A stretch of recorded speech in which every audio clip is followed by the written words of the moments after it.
Welcome back, gang, to Cube-Sember, Dark December. They have a Christmas story for you guys. Not your regular Christmas story, an Appalachian Christmas story. But this story is about Malik. Malik is a brown boy like myself, and he has a girlfriend that live in Appalachian Mountain. Shout out to y'all. I didn't even know the girls in Appalachian Mountain love black guys. Shout out to y'all. I never knew that. Y'all never told me that. They didn't know you guys like chocolate, but I get it. We melt your mouth, not your hand. You feel me? So Malik told me, gang, on Christmas Eve, visiting his girlfriend and her family, a creature was watching them from the tree line. So Malik's girlfriend family lives deep down in the Appalachian Mountain in a little town called Red Hollow Ridge. Yeah, Red Hollow Ridge. I'm pretty sure it's Red Hollow Ridge. And if you guys live in the Appalachian Mountains, don't be too nosy and trying to figure this out, because I know how y'all are. I be seeing y'all in the comments. Y'all always like, I know exactly where that at. I know exactly this place. And y'all might know Malik and his girlfriend. I don't know how many interracial couples there is out there. But hey, I digress. I'm gonna just tell my story. Not my story, his story, but y'all get what I'm saying. So every Christmas Eve, Malik goes with his girlfriend to visit her family, her aunt Lorraine and her uncle Jonah, I believe, and their little daughter, along with a little cousin named Marley as well. During Christmas time, that area gets real quiet, especially during the winter. Like, y'all know the kind of night that sounds echo from everywhere.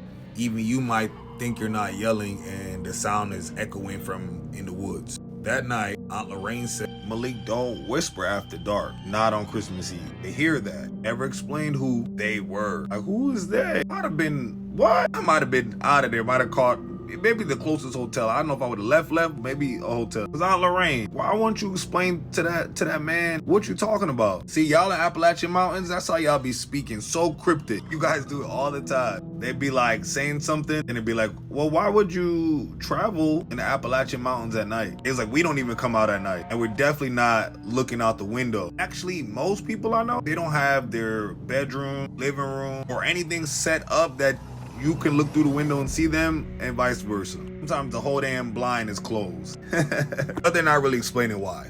Very interesting. All y'all be saying, there's things out in these woods. Just the most cryptic community ever. And I love y'all, I appreciate it. I need to know I'm coming at some point. I'm coming, I want to do an IRL video. Will I be like monster hunting and all that? Probably not. But do I want to hear a little call, a yell, a scream? Yeah. I know I love stuff like that. And when you're afraid, you're giving those creatures and entities and those things more power. I never want to be afraid of anything, and I won't be. So of course, pushing past those fears is always important to me. Let's get back in the story. I know I steady yapping. I'll get on a whole tangent.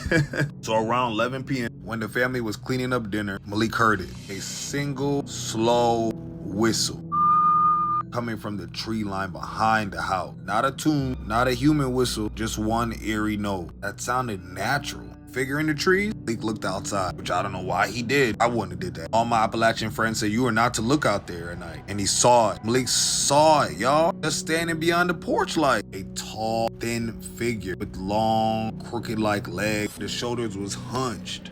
Like it didn't know how to be human, but was trying its best. Its head moved slowly in circles, gang. Ew. It was like sniffing the air and all that, searching. That's disgusting. Where is your big fly swatter or your big bug spray? Where is your fire? That's another thing my supporters say from the Appalachian Mountains. You need your pew-pew. They say they don't go nowhere without this, especially in them woods. They live there. So I don't know why y'all wouldn't be walking around with your pew-pew. Well, yeah, it's what they said. Not me. This is what they said. Take their advice. So Uncle Jonah rushed to the window and shut the blind. But clearly this black man don't know what he doing. He's not from there. Maybe my boy from West Virginia or Richmond or something, but he's not from over there. Uncle Jonah then said, don't look at it. In a whisper. He said, if you see it, it sees you. What the hell? Well, Uncle what? Y'all, I'm sorry. I would have had to go. It's time to go. Like I said, hotel room, home, flight, I don't know. Yeah, no. Malik realized real fast this wasn't their family's first time dealing with something like this. About 30 minutes later, gang, footsteps crunched through the snow outside the house, getting closer and closer. They can hear it. Then the scratching started right beneath the window, like long nails dragging and sliding across the wooden, panel underneath the window. Aunt Lorraine told Malik what she was told growing up from the older folk. Around Christmas time, the nights are the longest. Watchers slip through the trees. Not ghosts, not animals, something older. They're drawn to sound, especially whistling. exactly at midnight on the dot. Which I think is crazy, because clearly these creatures and entities don't have watches. They don't have phones. How does certain things happen at a certain clock and time of night? That's why I know time don't exist. Way more than that. So all right, at midnight, it stopped, y'all. Noise stopped. No footstep, no scratch, just silence.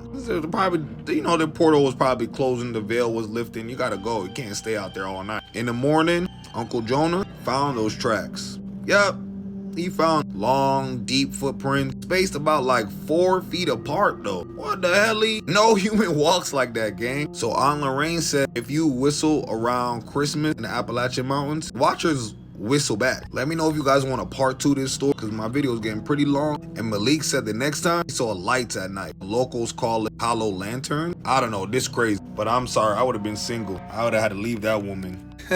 You come from a very interesting family. I love that and respect that. But yeah, no, not in this area. I'm Cube of Lore. This is Cubecember, Dark December. And if you like content like this, cryptid, supernatural, paranormal, go ahead and engage from the bottom. That's repose, save, comment, and like. And of course, follow me. Why won't you follow me? It's Christmas. That's all I'm asking for you guys. Support the creators that create. Come on, I post every single day. I stream every single day live, 7 p.m. to 1 a.m. Eastern. So if you want to pop in the chat, come follow me. The information will be here. It'll be in my caption. It'll be in my bios, everywhere. So go head over there, follow me. I'll be live on Christmas, 24 hours though. Because I don't have any family, I'm gonna be hanging out with y'all. So bring the phone right to the table. You guys can prop me up. I love you guys. I appreciate you guys. And as always, this is only for entertainment purposes. It's all allegedly and hypothetically speaking. Don't forget to sub up to my 2 channels on the Tube of the U. Cube of Lore, obviously my supernatural, more cryptid, paranormal content. And then I got my Cube Oxley page. More fun, more my personality, more vlogging, mukbangs, vibes. Thank you guys for all the support, and I'll catch y'all in the next video. And most likely it's probably already done, but y'all know I schedule all my posts. So who knows when you'll see this? Hopefully soon. All right, gang. Ask, you shall receive. Here's part 2, Dark December, Appalachian Christmas story time. So if you missed part 1, save this video, pause it, go watch part 1. It's in the same playlist as this one, attached to the bottom. It should honestly be right before this, but y'all know I hate long intros. So let's get right into part 2. So after the watcher left, Malik saw the lights, and everyone in Red Hollow knew what that meant. The next day, right? It's Christmas Day. Happy holidays, Merry Christmas, right? Malik couldn't sleep. The house was quiet, except for the wind sliding between the trees. Around 1:30 a.m., his cousin Marley whispered from the hallway, "They're back." When Malik looked out the back window, he saw them floating above somewhere called Snowdrop Creek, off glowing orb, almost like a blue and white, slowly moving as if they were thinking. No headlights, no flash, no sound at all. Rain pulled Malik away from the window and said, "Those are hollow lanterns. Don't follow them. You don't talk to them. And you never call out their color out loud, I guess." That's pretty creepy. What are really the lanterns? In Red Hollow Ridge, people say the hollow lanterns are lost winter spirits, souls that didn't cross over before the snow closed the mountain passes. I wonder, was it some like old ancient avalanche or some type of catastrophe that happened over there before? Leaves you thinking. Go down one rabbit hole, leads you down another one. Others say they're markers, showing where something else has crossed through. Malik noticed something terrifying though. Every time the lanterns drifted, woods behind it got way darker. Like it was almost some like a dimmer. So Lil Marley gets to whispering again. "There's a tall one standing where the blue light stops." Malik's stomach instantly just dropped. It basically was describing the same shape he's seen the night before. Long legs, hunched over. The watcher never left. It was waiting. So Lorraine explained some old Appalachian rules, I guess. Which, how do y'all learn these, by the way? Very interesting.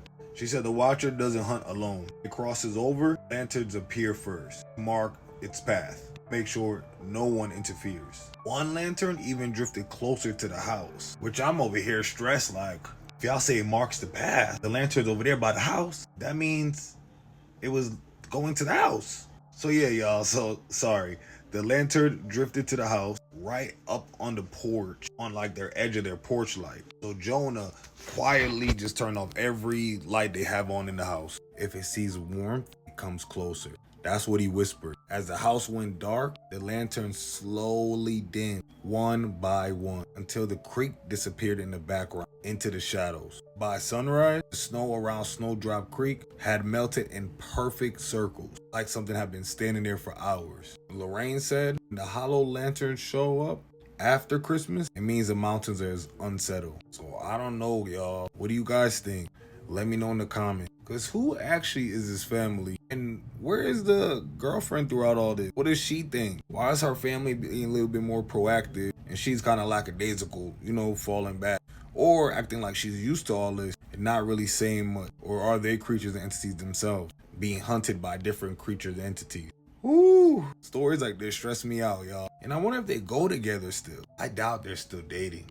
I'm Cube of Lore. This is Cube December, Dark December. And every day for the rest of December and the rest of the holiday season, I will have creepy stories from beyond. So anything paranormal, cryptid, supernatural going on around Christmas and winter, I got y'all. So if you want to stay on this side of TikTok, don't forget to engage from the bottom up. That's repost, save, comment, and like. And of course, follow me. You watched this whole video. You enjoyed it. You enjoyed me. So go ahead, press follow. It's Christmas season. I stream every single day, 7 p.m. to 1 a.m. Eastern. And on December 25th, Christmas Day, I will have my Christmas subathon, Cube December, and I will be live for 24 hours on Christmas Day, starting at 12 o'clock. So since I don't have any family, I'm coming to spend it with y'all.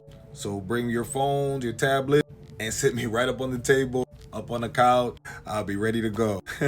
Don't forget I have 2 channels on the Tube of the U. That's Cube of Lore with all my creepy content like this, and Cube Oxley with all my other fun stuff. So go ahead and support. I love y'all. I appreciate y'all. My supporters, I'll see y'all in the comments. We'll chat more about this. And if you're not a supporter, it's okay. I still love you, but we won't be chatting. And yes, I do check. I do. I'm petty like that. Yeah. And as always, it's only for entertainment purposes only. It's all allegedly hypothetically speaking. I'll catch y'all in the next Christmas time story. Ciao.